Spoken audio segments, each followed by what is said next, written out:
We got Donald Thoms and we got Don Marbury, and both of us have been in public television for a very long time, and both were, I would say, were pretty successful in the field of public television, and we crisscrossed several times throughout our career. But I just wonder, Don, I don't know who started first. When did you start in public television? Started in 1970 at WQED 13 in Pittsburgh on Newsroom. Okay, it was that, and what is Newsroom? Newsroom was a local precursor to the national news hour. Ah, It was they were experimenting with news in five stations, trying to news formats in five big market stations, and WQED was one of those. And the format of news hour basically stems from those experiments locally.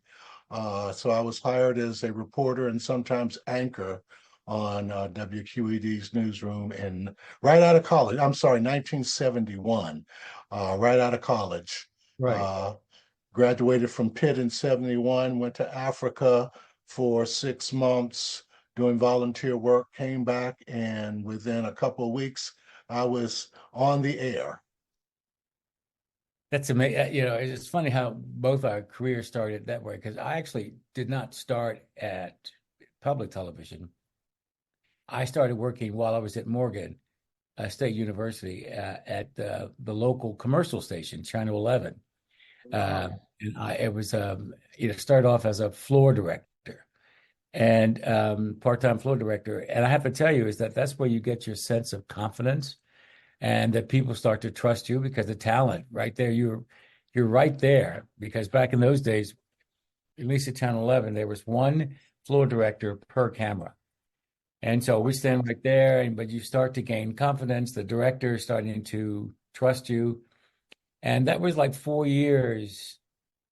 I did that for 4 to 5 years. And then someone said to me, hey, there's a job open at the Maryland Center for Public Broadcasting.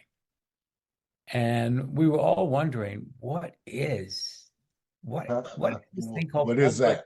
what is public television? Because I do remember even one day at Channel 11, we turned our entire morning over to MPT to run or then it was the Maryland Center, to run like maybe 12 hours of programming. Wow. Just so it was the commercial station's way of welcoming public television. And this had to be 69, 70, because I think though the Public Broadcasting Act was 1969, That's right. That's like right. that. And so it was so in 1973, I went over to public television.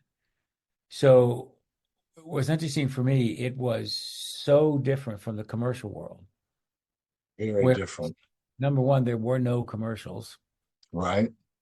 And I have to admit that at Maryland Public Television back in those days, it was probably the most diverse place I've ever seen. There were 300 to 400 employees, black, white, gay, trans, everything, and in studio production all day, producing these quality programs, and like in Pittsburgh, and Pittsburgh has a healthy local and national reputation too. Absolutely. They're very similar to Maryland's, to MPT, WQED, before it became a national production center and Battlestar Galactica station. It was indeed so much local programming that we produced, and it attracted the same quantity and quality and diversity of people that you described Yeah. Maryland had. And, I had my own show, Black Horizons. I was the Oh, producer, that's right. That host. was yours. Mhm. That was yours. I forgot about that. Yeah, yeah, two chairs, a potted palm. But then we branched off, and I went to down to Pitt and got the theater group to come in, and we produced dramas, and I was a jazz singer, so I got the local jazz troops to come in, and we just did everything. And we didn't have any budget, but what the station provided us with was time for Yeah. us to just produce, to Yeah. just experiment. Didn't know what we were doing, had, and some of those folk that I worked with and that we were able to bring into WQED became icons, became major players in film and television. James Trippath is Tyler Perry's second, main guy down there in Right. doing work down there, and it was an exciting time to be in television. Yeah, and I think you're Uh, right. And that mirrors Maryland Public Television because,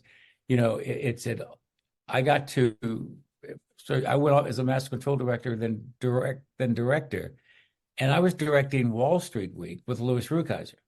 I mean, it was wow, the biggest show on public television, absolutely, at the time. And I got to do that. And there was a show called The Critics Place that we should do yeah, weekly basis. And they all, just the stuff that you learn. And it was interesting is that when you're in the commercial television, if you fail, that means that you're losing money for the station. And so there was always that fear of failing. But when you were at public television, especially when you and I were at these stations, the fear, there was no fear. It was you go out there and burst down the doors and make it exciting and make this thing called public television known because I guess by then Sesame Street you know, was popular, so the gaining in those things, but how to make, it a household word. 3-2-1 contact, and was that the Cosby Show that Cosby was on, the Oh, children's show? It was Sesame Street, and then there was another big oh my kids. God. Hey, you guys, which one was that? Hey, you guys.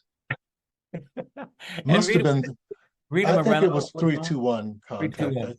one. Mhm. Yeah, all those shows, back then were No, gaining. Electric Company. The Eh, Electric Company. Good for you. Yes, Pull that one yes. out. I'm telling you, in my dotage, yes, it gets more and more difficult, Donald. I know, but you think about it. So I spent 20 years at Maryland Public Television and just kept moving up that ladder and producing mostly local shows and some national stuff. And I remember my boss would say things like, Donald, we need a country music show. And I said, what? It's Michael Steyer. I said, what? He said, well, there's a country music show that's coming out of the Midwest and it's lost its funding. He said, so I need you to produce a half-hour weekly show. I said, how long do I have? He's like 4 weeks. Wow. So Wow. you get a host, we get a country music host who's a radio star here in Baltimore, and she connected us with all the people in Nashville. And within a month, we premiered New Country Video, and we premiered it through Joan Lentz's CNN because it was a national show. And Joan saw it. She says, "Yes, I'll distribute the show." Well, that was my first, Show beginnings credit. of a national, thing. And I said, "Well, how do we promote the show?" He said, Michael said, "You pick up the phone and you call stations because back then nobody heard of a station relations person." You Well, know, there was no PBS, was there? I mean, it was yeah, still NET. there It was was PBS. NET. No, there There was was PBS. PBS. Okay. PBS was there. So PBS, I started because at one point when I was in Master Control, God, you're making my head hurt now. At one point in Master Control, I would point shows to EEN. I Hmm. would hit the button to go to EEN, or I would Hmm. hit the button that goes to PBS. Like Okay. for live, like for when Wall Street was live, Hmm. or Hmm. or aviation weather. My Lord. They came out of, Wow. and just making sure that you of who I forgot about those distribution centers. And of course, there's CEN, the Central Education Network. There Yeah. was EMN, Pacific Mountain Yeah. Yeah. There Speak up. was PPTN, Pennsylvania Public Television Network, with that That's I right. produced regional pieces for Yeah. before I got my first national production out of QED. Yeah. There were, I mean, we had just the alphabet soup of programming Right. in the Exactly right. system. Yeah. And didn't I hear somewhere along the line there was a plane flying over the country with shows on them, or somehow that they would hit the satellite? Because PBS, do you realize that PBS had the first national satellite system Absolutely. before anybody else? Absolutely. Can you The believe that? it was the pace setter, it was the experimenter for television, for Yeah. media in America. And Yeah. you got to understand too, this is all we're talking about all before cable. Cable, we didn't know. I mean, I remember when video was overtaking a film, because for the newsroom, we used to use film. We hot black and white, black and white hot spliced that we'd hot splice our own stories together. So I remember back when video was coming in and we were thinking, well, what is this? Is What it is better this? than film? And, we were still used to the big, huge studio cameras, rack focus, and What? editing 2-inch tape, That's right. editing two That's inch right. tape. Well, what We're about really black and dating white cameras? ourselves. No, there used to be black and white cameras too. And I Absolutely. remember when the color cameras came in, oh my God, are we dating ourselves? You know, Yes, we are. remember those, but yeah, but those local years were pretty amazing because there was also, I don't know about you, I remember the first time I went to an annual meeting as a local producer, and I'm not quite sure I went, but I maybe because I was doing these local shows that went national. But going to a national meeting was eye-opening because I think Bruce Christensen was the head of PBS. Could that be right? Yeah. Or Chloe Aaron. See, I didn't know Chloe. Okay. I didn't know Chloe. And but just watching going into a PBS annual meeting, not that much diversity. No. Oh, You no. Oh, know, no. and I someone said, what was it like? I said, well, there's just a bunch of white guys in gray suits, in those early days of public television. And I mean, these are great guys, don't get me wrong, Absolutely. and I still know a bunch of them. But just the annual meeting was eye-opening as to the different stations and how they viewed public television and what they wanted from public television. Because I don't know if you remember or not, the SPC was still going on. Do you Oh, remember my. the I station hadn't thought about that. program consortium Yeah. where Hmm. stations voted on the programs that they felt PBS should put their money in? And so Yes, then the stations, and I'm sure someone will correct me, the stations allocated so much money from their funds to put a show on. that's And right. I had a couple of shows that never got in because after a while, with funding starting to slowly shrink, stations were putting money into programs they knew would work. So Yeah, the Novas, the Wall Street Weeks, all those standard, shows, Masterpiece, they always got funded. But anything new, it was hard to do. very hard. Very hard, even if it was funded, because coming to being brought to Washington, I came to Washington in 80 as Okay, the first that's when you started CPB. CPB, yeah, Okay. as the first associate director of cultural and children's programs. Ah, And it was very, very difficult because we had this money, right? This program fund, this new thing to fund national projects. And but we were funding lots of different types, lots of diverse programming. right. And even when they were funded, the system was very uh, careful, very suspect. in airing so many of the programs, because in so many of the markets, there was not their perception of a predisposition for so much of what we were bringing down the line, especially around minority programming. Uh, and it was tough. It was tough. It's, Lots of criticism in those days to what we were doing. But I look at CPB and the program fund, especially under Lewis Friedman, and then later under Ron Hall, and then Jennifer, and then me. Well, Gene Cott, and then me. That the programs in the national schedule, and we're talking 30 years later, are still some of those programs that we created, that we funded at CPB, are still mainstays of the national schedule. I look really, and say American Experience, American Masters, the hour long news hour, wow. McNeil Lehrer news hour. We made it an hour. The you go back, I mean, children's programs, Reading Rainbow, it's not still there now, but it was a mainstay of the system.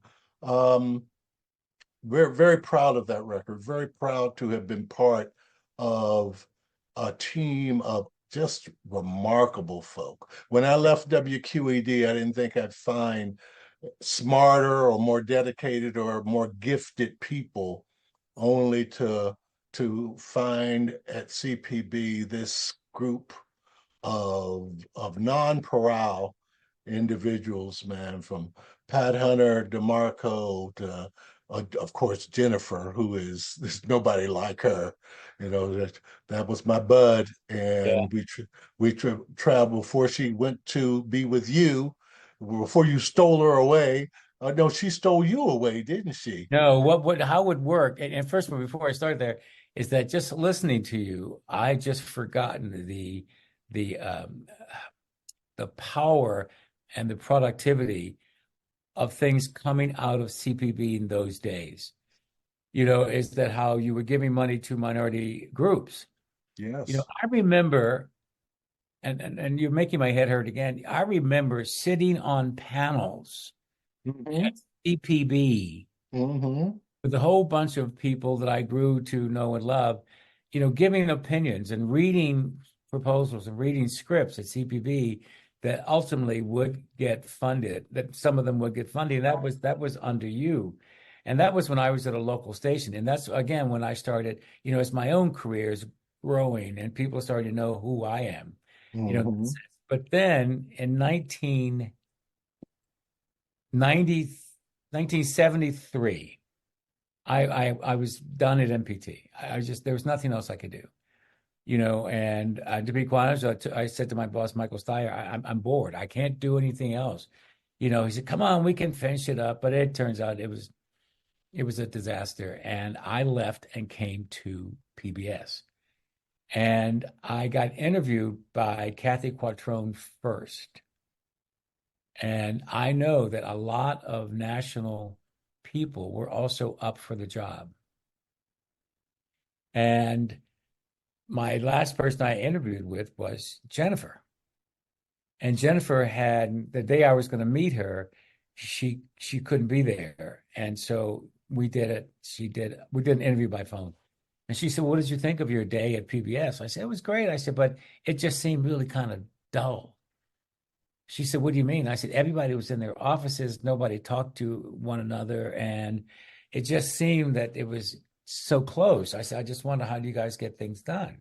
Because working in a local production company at MPT, you're yelling and screaming about things. And so Jennifer says, "Well, that's one thing we like about you."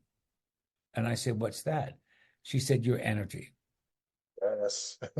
She said, "I think you could bring a decent amount of energy to PBS." And boom, there I started, and you left a note on my desk. I don't know if you know this or not. And you said, "Welcome. We've all been waiting." You know, wow. There Kind of was. sound, kind of sounds like me because you were the face of NPT though. I mean, and have remained so. I I know. might add. I might add. Yeah, and yeah, I was excited. I was excited I know for. it was really terrific, and I remember those days because Jennifer was, her the chief. She was anointed the chief executive programmer, the The Czarina. Tsarina, the That's right. Tsarina, yes, And indeed. uh, and but I went there and I did things like, I would say my title was director of program management, and so when what that meant, who knows? And yes, so when programs got accepted, they would come to me to get packaged for air. And I would say to all of my colleagues, the head of, do you remember Sandy Heberer Absolutely. and Mary? There was a woman head of science. There's these great people who were head of content, Hmm. and Alice Kahn was Alice there, Kahn, sure. and I'd say, how long is a show? How long is an hour show? Nobody knew. So Wow. I said, that doesn't make sense, does it? And so I said to Kathy, these shows are all, she said, well, Donald, just make it work. So in I essence became Mr. 5646. I Oh took my the goodness. entire system so that I said to programmers and to producers, this is how you deliver a show. But what I said to stations, you can now rely on a break being this long. Well, I was disliked by producers for a while there. I read something. I made something up called the Red Book, that in essence, all the guidelines, how to present a program to PBS, how to deliver it, and it made sense. And I remember Jennifer talking to independent filmmakers and them giving her the blues, because there was no room for independence on PBS. And Oh my. but there Oh wasn't. yeah. There Yeah. wasn't, and so I kind of created Independent Lens to in essence save my butt, but also to give, 18 hours to independence throughout the system. It was on PBS Plus, the syndicated service. But And Independent Lens is still running, isn't it? yeah, but what was interesting is that it was syndicated, and I promoted it through PBS at annual meetings and things, and got the shows out, and stations did with them what they wanted. When I left PBS, nobody wanted to deal with it. So ITVS, God bless them, well, and they came in, they saved the show, and made it what it is today, that powerful voice of independence, Absolutely. and they did, and so, but that's the kind of the stuff I did at PBS. ITVS created by CPB. The Exactly right. Yes, I mean it was now not without a fight, and I remember those days. The independent question and the independent crisis was sometimes the bane of our Oh, I existences. know. I mean, it was, oh man, because our mailing list was 12,000 independent producers, and of course the 300 and what 47 stations at that time that all had producers and were clamoring for dollars. At some points, we could get Donald, we could get 100 proposals a day, and uh, by the time I was a VP, I guess, of programming, well, as director of programming, it was Josh Darsa, Oh News my and Lord. Public Affairs, Mary Seifert, children's programs, um, Perrin, Ireland, and later on Sandy, not, Sandy yes, Pedlo. yeah, yeah, Sandy uh, Pedlo. Sandy, yes, indeed. And what a team that was. And then you all stole Pat Hunter DeMarco and Carol Comiskey from us, and they were part of our team. But we the programming, it was amazing what we were able to accomplish until the 90s, I guess mid 90s. At just about the time they kicked me upstairs, which was I never should have accepted, and made me an officer of CPB, made me vice president of domestic and international programming. That was Ah, the same year that or about the same time that Newt Gingrich and the boys came into office. And what did they do? They declared war on us, on PBS, on CPB, on all of us. And it was, I spent most of my tenure as a VP on Capitol Hill, on CNN and C-SPAN, defending the what I thought the life breath, because I was a true believer, man. Still am. I still love public broadcasting, but I true believer in educational television. It was my pulpit, and they got me pretty good, Donald. They got me pretty good. I found I was naive enough to believe that if you just told the truth, presented the facts as they existed, that it would be all right. That we had a grand story to tell, and that everybody would understand that. And I found out that the truth has no currency in national politics, and it derailed me. It do you derailed remember? me. Do you remember the year?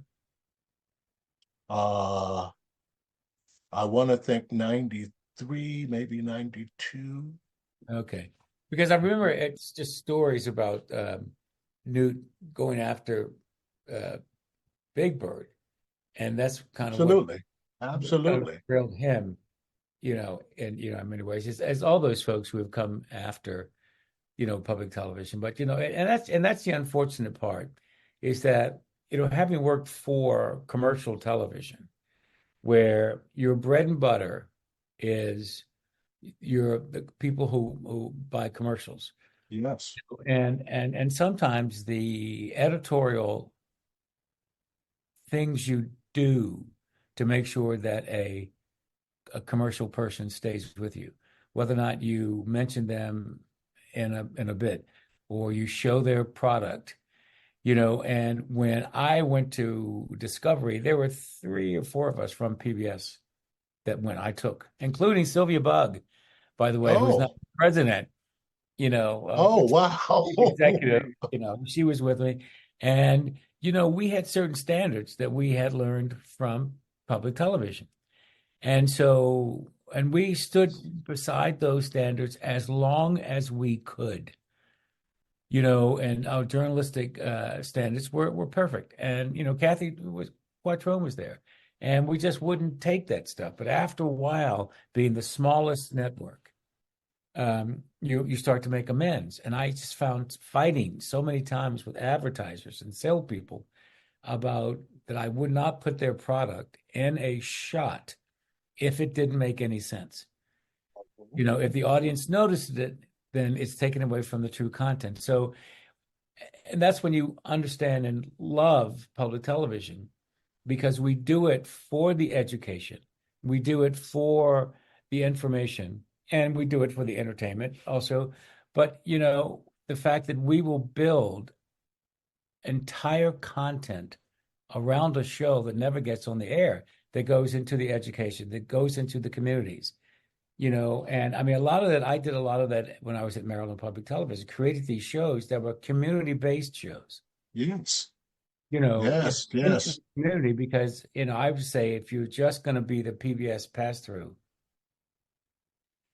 then what? Right. Yeah, absolutely. But local programming is still, thank God, the heart of a, a great deal of public broadcasting. Appreciate it. It has to Uh, be. that is, that's where I still live and breathe. Local programming, and Yeah, I watch MPT, and I watch WETA, and I watch Howard. All of them, of course. they still are part of my life. very much so in the local efforts. You had a couple of documentaries. I think you executive produced the Billy Stewart, was it Billy Stewart documentary? Fat Boy, Oh my was God. that yours? You know what it was? It was not mine, but I was the voice for it. Ah, that's the I was the connection. Yeah. narrator, and Yeah. well, Beverly Johnson did it, I believe, and it was very good. It was very good. You know, Yeah.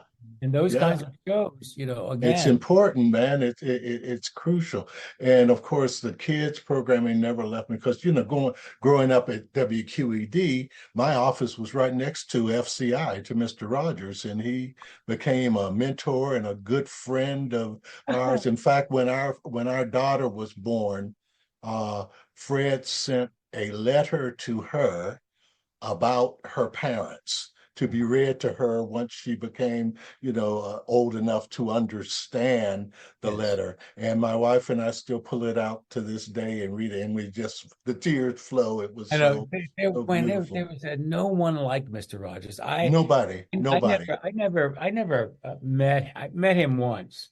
And there was an annual meeting, and I'm trying to think if you were there. And Bruce Christensen was leaving. It was an emotional day, Yeah. and Bruce was leaving, and Mr. Rogers told a story about these young black kids and AIDS and monkeys or something like that.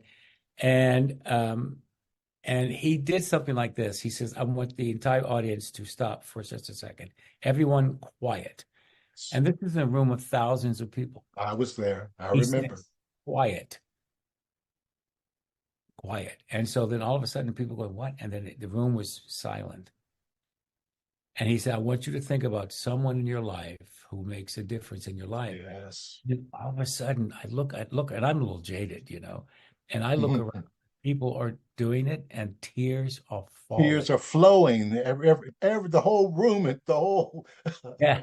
And it was that particular day, the nerves were raw because Bruce had said goodbye, and who was the black programmer out of New York City?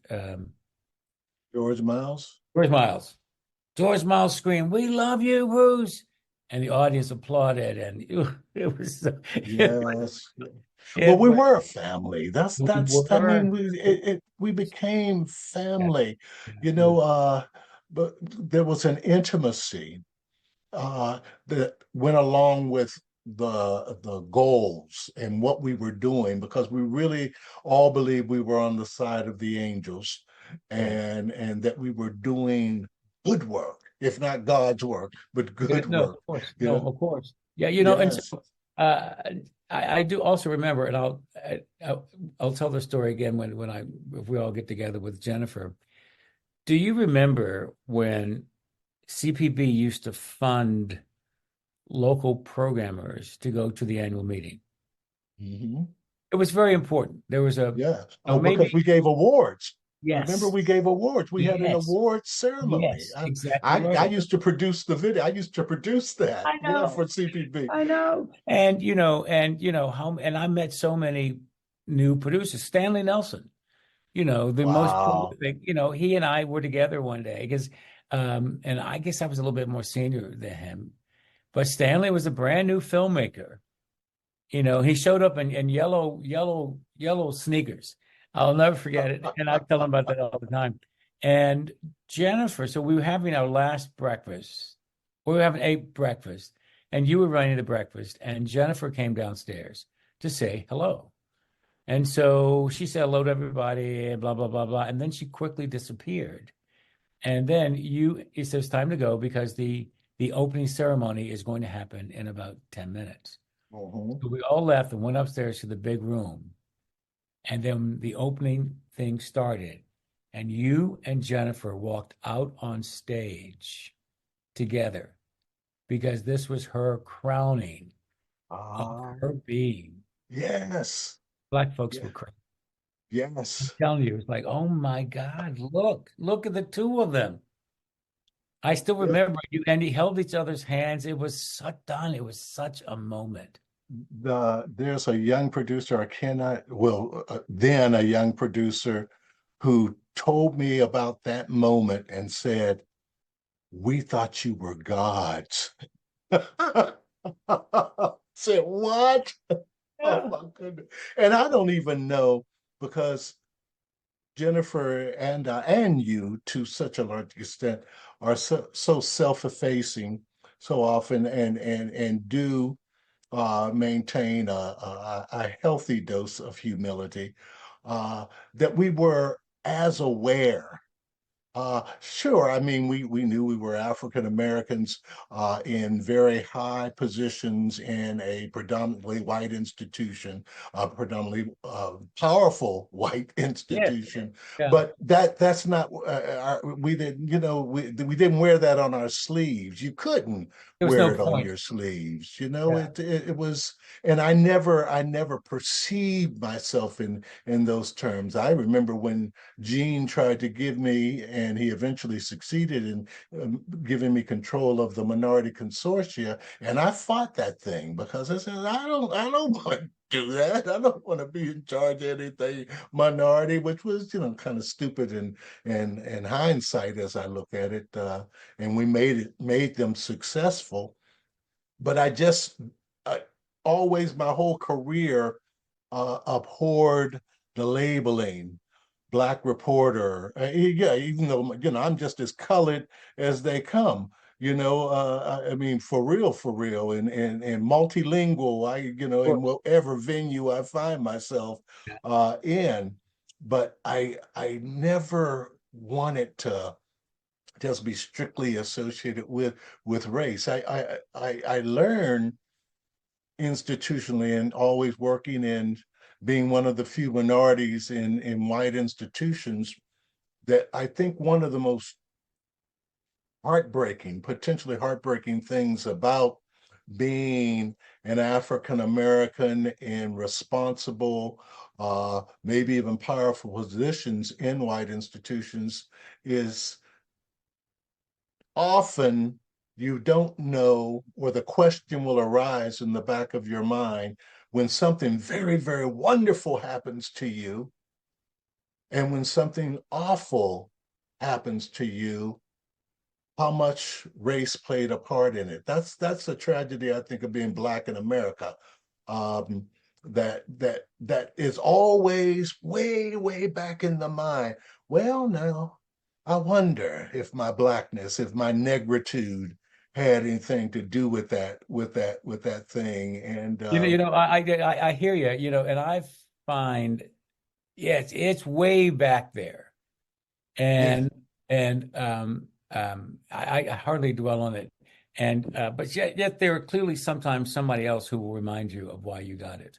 yeah, or Because think that I think they know why you got it, right? Yeah. and the only time I came to it face to face was when I became a director. I'd been a master control director, but I'd been assistant director for 4 shows. Now that was volunteer. Hmm. So I worked from 12 to 6 as a master control director. At 6 o'clock, I joined the family of the production company that was doing that show, and helped lock scripts for the director, blah, blah, blah, blah, blah. And then we went on the air at 7 o'clock. So when the job came along as direct, and then there were sometimes, even as an assistant director, when the director went on vacation, I would direct the show. So when the job came open and I got I got the job as director. Well, I wasn't surprised. Hmm. I Of course. I thought I You were deserved it, qualified. You knew the and job. there was just one engineer said to me, he said, "Well, we know why you got that, don't we?" And I said, Wow. "No, no. Wow. Why don't why Yeah. don't why don't you tell me?" And he turned around and walked away. And so, sometimes, in our careers, I think the other is that we've all been in positions of power for Yeah. some decent times, and we're able to make decisions, and we don't have to say why we made those decisions sometimes.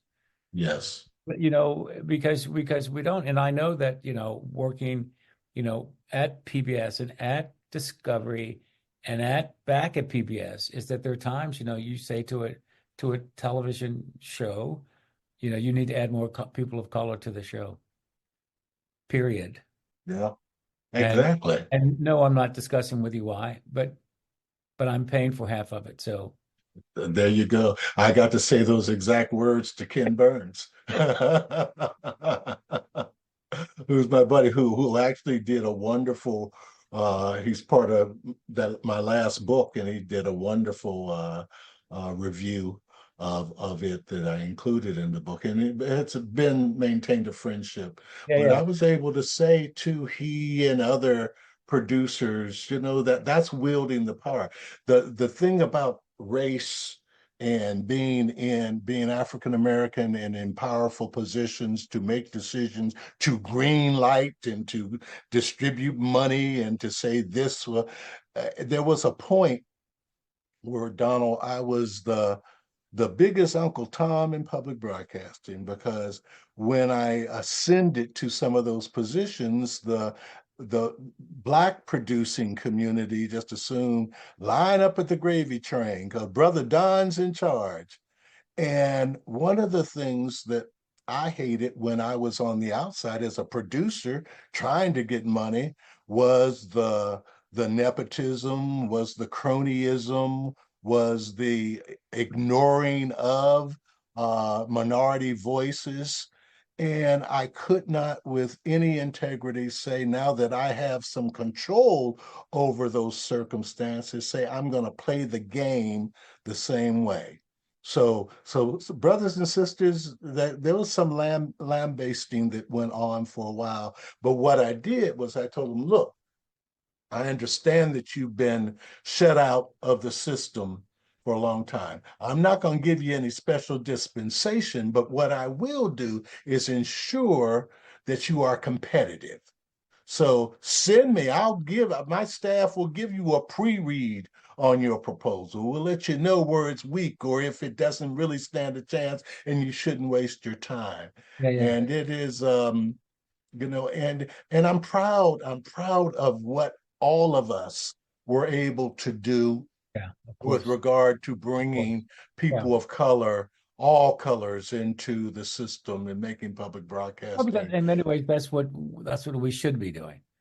It that, I mean, that's, somebody gave it to us, Absolutely. and I don't think there's a person around who hired me who thought, well, that was a bad hire. No, Because no. I think I did my job. You done good, Donald Thoms. You And done so I think good, that's brother. real. And when and going to Discovery was quite a difference because this, the show, the station was the Discovery Health Channel, and it was a channel for women. So in a case where I've been in many cases the only minority on executive staff, I was also the only male. Oh, wow. Yeah. And it was interesting is that I learned more than I think I ever have. There was no competitiveness. There was no sense of competition. Everybody worked together in this group, and I learned a great deal. And I stuck to my integrity. And even though we needed to make more money, wanted to make sure that we stuck to what we were. We finally got sold to Oprah, but Yeah. Yeah. that's a different story. But listen, this has been great. I think though that I guess the only thing I want to figure out once you left, and then the one thing I didn't bring up about you is that we were always looking forward to you speaking at the podium and opening up with a poem. Do you remember those? Absolutely. Absolutely. I think my poetry, well, I derive a lot of my self-perception. I don't know as much then, but now, since leaving my secular world, uh, poetry is part and parcel of who I am. I just performed 3 weeks ago at Lincoln Center in New Yeah, York. Yeah. Yeah. congratulations. Thank you. Yeah, I Thank do. you. I do remember that about you is that it became your mantra, became what you were known for. Before Absolutely. you got to the business of The CP. pulpit. Yes. And Yes. so once you left CPB, what did you do? I went to divinity school, got my advanced degrees, uh, and was appointed in what, 99, because I left CPB, I left public broadcasting in 97, went back to school. It took me 5 years to get my degrees, but the bishop appointed me to a church in 99 as the pastor. He wasn't supposed to do it, but he did. I was a little church way down in Southern Maryland, 200-mile round trip commute, uh, a couple of days a week and on Sunday mornings, of course. And so I'm on my fourth church now. I have to retire next year in the AME, African Methodist Episcopal Church. Pastors have to retire. They put me out to pasture at 75 next year. But I have, and then I also went to, while I couldn't quit media cold turkey, Donald, after almost 30 years counting WQED and CPB in media. So I was hired once I got my degrees at Howard, where I taught for 10 years, Howard University, where I taught in film and television. Yeah. Uh, and then I also taught for 18 years at Montgomery College English. So, it's been a busy life. The memoir, my memoir is my life story written in poetry. It's all in poetry. So it's won, I modestly say, 5 national awards Good that for you. I feel very good about. So it's been, and it's been a glorious run. Had I not had my nadir in 97, 95 through 97, with the politics of public broadcasting, which sent me into a tailspin, clinical depression, alcoholism, suicidal, substance abuse, all kind of bad things. But I never would have accepted my call to ministry. And I've known my whole life that me and the Lord had a thing going on, and that he had plans for me. So it was hitting that rock bottom secularly that enabled me to embrace, to stand there and say, all right, God, I get it. What would you have me to do? And it's been glorious. I've been preaching and pastoring 30 years now. God bless you. I heard a little bit about that story, but I'm looking at you now, and you seem darn perfect to me, in the sense. But we're gonna leave. But I have to tell you one thing you did for me that I'll let you know is that both of us used to belong to a group called Input, International Public Television. Yes, yes, And yes, I got to go to Florence, Italy, 3 years in a row as something called a shop steward. yes, But next year I gave it up, and you were going. But somehow yes. something happened, and Sandy Pedlow called me. She said, Donald, Don can't go to tour in Italy. I said, oh no. She said, but they would love to have you back. I said, oh, sorry, Don. Thanks, Don. I'm going. Wonderful. All right, buddy. So listen, so we'll talk again. Yeah, And I I would think love to talk I again, think this has Donald. been great. And maybe soon, maybe that you, me, and Jennifer will get on and talk about your days together at CPB. All righty? It would be glorious, man. Thanks. Glorious. You've been my gift.